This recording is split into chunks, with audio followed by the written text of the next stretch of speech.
Alright folks, and welcome back to the Don's channel. I am the Donfather and I'm now going to be doing a slightly different reaction video. This time it's a car and it's called the Proton X70 1.8 Turbo Premium 2-wheel drive SUV, and this is a review from Autobuzz. The reason why I've decided to do the Proton X70 is because in the UK we get quite a lot of Asian vehicles in the UK. And more recently you're seeing a huge rise in sales with the likes of Kia, Ssangyong and Hyundai. You've always had your big sales for the likes of your Toyota, Nissan, etc. But with Proton wouldn't be a massive seller in the UK, and in actual fact I'm not sure if there's many Proton car sales within the whole of the UK. So this will be interesting to see the video to get a review on it. From the picture, it looks like a car that's quite nice. So I'm really interested to see the review on this. I hope you enjoy my reaction to it. So no more talking, let's get to it, let's watch this. As I say, I think this car is completely designed and manufactured in Malaysia. I hope that's the most anticipated true. car launch of 2018 has got to be this guy right here, the Proton X70. The first car to come into reality after Proton and Geely Auto formed their new partnership in 2017. It is also our national car maker's first ever SUV, and today we're going to find out whether it's this car for you. It looks nice. This car review is brought to you by Bosch. There are 4 variants of the X70 available, starting from the entry-level standard 2-wheel drive to this premium 2-wheel drive that we have here today, finished in this glistering cinnamon brown paintwork. Now I took the effort to highlight its colour because the metallic flecks of the paint job under the sunshine is absolutely gorgeous. That is actually nice. I prefer how the car looks at the front compared to the rear because the front fascia is very simple, clean and mature. Certainly will stand the test of time better than some of its rivals with extravagant and complicated designs. I love what Proton's in-house design team has done to add their own unique touch to the front grille. These interlocking weaves were inspired by batik and traditional Malaysian wood carvings. The grille is also laid out to resemble a bow. Don't you love it when there are stories behind designs? There are also little details at the front that can only be appreciated up close, such as this Proton inscription in the LED headlamps just like any other Proton models, those air curtains that channel air through the wheel wells, as well as how the cornering lights operate on the X70. Usually cornering lights work by illuminating in the direction the car is pointed towards, but on the X70, both fog lamps will light up no matter which direction you turn. And also, if you activate your turn signals below 40 km per hour, it will also activate the fog lamps. One thing I'm really glad that Proton has done is to introduce these 19-inch 5 tri-spoke alloys in gunmetal finish. Yes, those 225/55 R19 profile tyres will be a bit pricier to replace, but it looks miles better than the 5 twin-spoke 18-inch items on the executive variants. One thing I'm not a fan though is this TGDI badging on the side. I feel that it interrupts the clean body lines of the car. This roof rail gives the car the rugged SUV look, but I want to draw your attention to this floating effect on the C-pillars. It kind of reminds me of a Range Rover Evoque. Do you think so? Or am I just seeing things? I've mentioned that I'm not a fan of the rear, and it's because of these high position LED tail lamps. It makes the car look a little bit bulkier than it should. What I do like is this Proton garnish across the tailgate and this neat rear bumper with dual hexagonal exhaust outlets. They are not connected to the actual exhaust, by the way. Unfortunately, none of the X70 comes with a powered tailgate, even on this top spec premium variant. And to make matters worse, its high load lid makes loading heavier items a bit of a chore. Luckily, it has quite a flat boot floor, so sliding items in and out is quite easy. Actual space is actually quite limited if you plan to use a tonneau cover to hide your belongings from prying eyes. But if you plan to carry larger items, you can always fold the rear seats down. Yeah, no, that's as demonstrated in our previous video, the tonneau cover can be attached down here and be used this way up to prevent loose items from falling out the boot. Oh, that's pretty cool. I like that feature. Oh, it looks nice inside. Stepping inside the X70 and you'll be immediately blown away by the cabin design and quality. Very light. Everything is in a different league compared to Proton models of old. Everything is well put together and have a very satisfying tactile feel to it.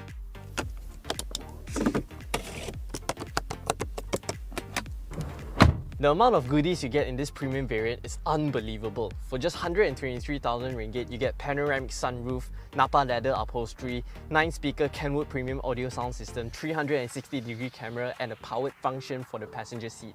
But that's not to say that only the most expensive variant gets all the bells and whistles, because items such as this 7-inch LCD instrument cluster, leather-wrapped multifunctional steering wheel, dual-zone automatic climate control with air ionizer, electronic parking brake, and 8-inch GKUI infotainment system are standard across all 4 variants. Speaking of the GKUI infotainment system, it comes with an intelligent voice command system that's kinda like your in-car personal assistant. It can tell you the time, the weather, and even control the main functions of the car just by saying the prompt, "Hi Proton, open driver's side windows." I've seen a little bit on this before. Close driver's side window. Okay, closing the driver's side. It's a pretty neat feature, isn't it? Now, voice command is really Talking not all that command. special because most modern smartphones and cars already have this feature built in. But what's impressive about this GKUI system in particular is that it has been programmed to pick up Malaysian accent. That's good. And to Doesn't demonstrate, distract you I asked for your some of our hands. Malaysian friends Keep to your show eyes me on the what road. I mean. Hi Proton. Hi Proton. Alamak, hi Proton. How may I help you? Open driver side window. Okay, yeah, it worked. Can you close all the windows? Wow! I've actually seen a clip of this before. I want to see the sky. Okay, opening sunroof. He sounds a bit more Indian than Malaysian, is it? Would that be right in saying? Tomorrow or not, or sun, or rainbow. Tell me what's going on tomorrow. No, there won't be any rain tomorrow. Bring me somewhere to eat. I'm hungry. More than one result found nearby. Wow! Rasa nak jiwang lah pula hari ni. Kenapa hari ni? Hai Proton. Here I am. Can you play Siti Nurhaliza? Wah. What is the time? Tell me the time. It is 15:28. Yeah, then it tells you the time even with this thick Indian accent. Then again, like only Indian people are late for the so it works. It works! Wow!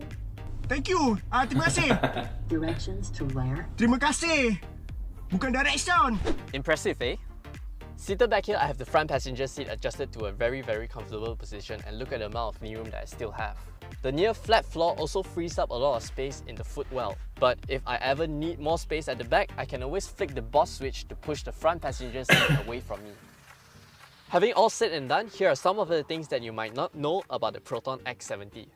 While Proton advertised the X70 to have 6 USB ports with one behind the rear view mirror, the one in the center armrest is for infotainment connectivity. Oh, that's good. The other 5 are USB charging ports.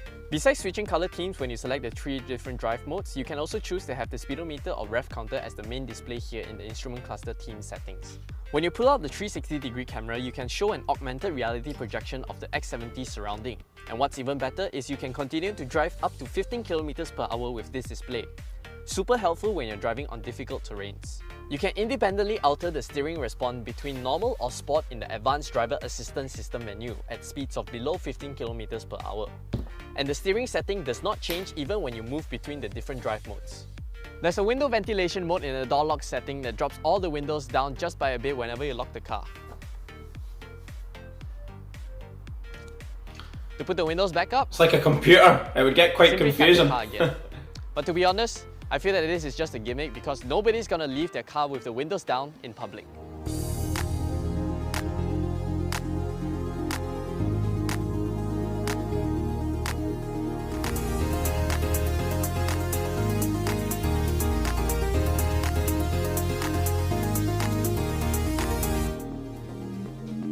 I agree. How does Proton's first ever SUV drive? In a nutshell, unlike any other Proton models that came before. Let's start with the powertrain. The 1.8-litre turbocharged 4-cylinder petrol engine pushes out 183 horsepower and 285 Nm of torque, and that makes the X70 one of the most powerful petrol-powered cars in the segment. It has 10 horsepower lesser than a Honda CR-V's VTEC Turbo, but has over 40 Nm more than a Honda. But does it feel punchier than a Honda? Not quite, because peak torque kicks in at 1,700 RPM, but very quickly tapers off at 4,400 RPM. and the engine still has to climb all the way up to the red line of 6,000 RPM. Tipping the scale at 1.7 tons, the X70 weighs almost 200 kgs more than its closest rivals, the CR-V and the Mazda CX-5. And that does not help with acceleration times because the 1.8-litre TGDI engine will sprint from 0 to 100 about the same time as a Mazda CX-5 2-litre. Don't get me wrong, it will still take you up to triple-digit speeds without breaking a sweat, but it will do it in a much more relaxed manner. What it lacks in outright punch, the X70's 6-speed automatic transmission makes up for it in refinement. Shift quality is smooth and seamless. The transmission mapping is also very clever in picking the right gear for the fine balance between performance and refinement. I'll admit, the 6-speed automatic transmission is not the quickest in the business, but I wouldn't want it any other way. The suspension is also very obviously set up for upright comfort because the way these things filter out undulation makes it feel like I'm driving on a layer of pillows.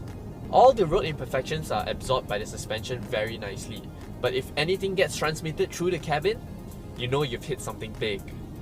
I've mentioned that I prefer the larger 19-inch wheel design, but the slight trade-off is the 225/55 profile tires doesn't quite round off the sharper edges all that well. But in all fairness, this car's ride quality is top-notch. Let's face it, if you're looking at a family SUV like this to have sports car handling, you really need to recalibrate your expectations because this car is anything but sporty. The steering rack is a little bit slow, but that makes highway journeys a lot less tiring and it complements the car's comfort-oriented setup beautifully. Gently guide the car through a bend and you'll be rewarded by a smooth entry and exit. You can change the steering to Sport mode, but I wouldn't bother if I were you, because Sports mode artificially adds weight to the steering wheel and doesn't gel well with the car's character. Cabin insulation of the X70 is seriously impressive thanks to generous use of insulation materials. I mean, even the engine bay is fully covered to cut down engine noise. This premium variant comes with the advanced driver assistance systems which adds forward collision warning, autonomous emergency braking, lane departure warning, as well as blind spot monitoring system. Let's start with the adaptive cruise control because it is a very well calibrated system. The way it slows down and regains speed is very progressive. It doesn't rock you back and forth when accelerating or braking. One thing to note that the autonomous emergency braking only operates below 30 km per hour, so don't go around taking unnecessary risk on the highway.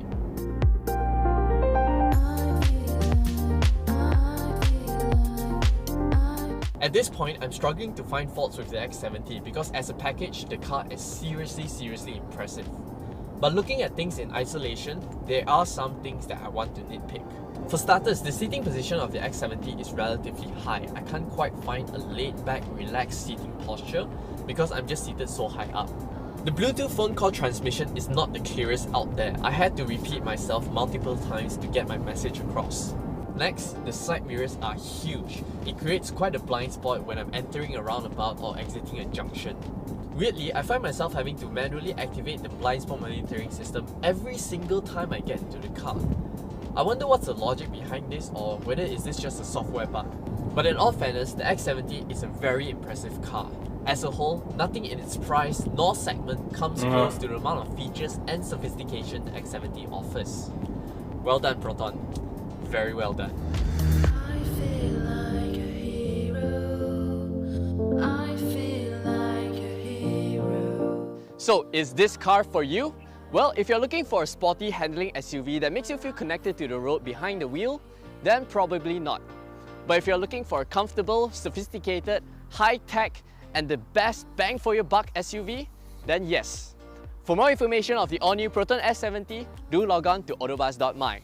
If you enjoyed this video, don't forget to like, share, and subscribe to our YouTube channel by clicking on the subscribe button down below. Click the bell icon next to it to get notifications whenever we upload a new video. This car review is brought to you by Bosch. Dual-zone automatic climate control with air ionized. For more information of the all-new Proton X70, do log on to that motorcycle there. It was the 1.8 kg. And to put the windows back up. Well, that's the end of the video. Check out Autobuzz. That's very in-depth and detailed description of the car. The car is very computerized inside. I mean, there's a lot more features than I would actually know what to do with. But as far as a car goes, if I was looking for a car, it would be something similar to this, as I have a family It looks good on the eye. It's not too sporty, which is good as well, because I'll be driving safely, having a family. And it looks quite spatial in the back, and I like the feature how if you're in the back, you can move the seats in front of you forward to suit your leg space. The colour of that was, I can't remember the name of the colour, but that was a fantastic looking colour, really nice car. One thing I would like to ask you is, how much would a car like that there cost now in the UK in pounds sterling? Because it's not a car that I've been able to find online. I was just want to do a little bit of homework on it against other SUV type cars in the UK. What is it in comparison? If you could help me out with that, please leave a comment in the section below on that. That would be great. Do I like the car, the Proton X70? Yes. I wish it was available in the UK as well, so I could go and take a look on a wee test drive to see what I thought of it. But as I say, Proton seems to definitely be a car on the rise, along with other Asian cars at the moment. So well done. Nice Malaysian car. Really enjoyed watching that. Thanks very much for watching. If you've got any more suggestions or things you'd like to see me reacting to, please feel free to leave a comment in the section below. And don't forget, please subscribe to the Don's channel. That would be great. Thanks very much, everyone. Goodbye.